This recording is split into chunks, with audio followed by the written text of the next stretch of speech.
will accept you anywhere you come. Russell. Mr. P was like, you know who you was over here, Rosdale. You said what? Mr. P. I think it's some poppers in there. Poppers? Okay. And if not, there's an extra He said box hi over to you, here. Mr. P. Okay. I had bought my siblings some fireworks today, so I got Okay. some extra. There's not no like firecrackers, because I won't be able to run. I don't think so. I think it's just like little party. That's not for you guys, unless y'all want to see my knees buckle.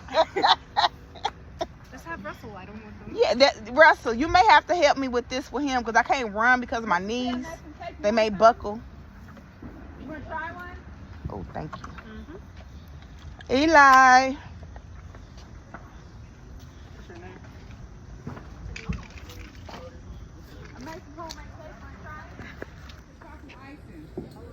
Oh, I'm all right. Okay. You sure, Mr. Pete? You sure?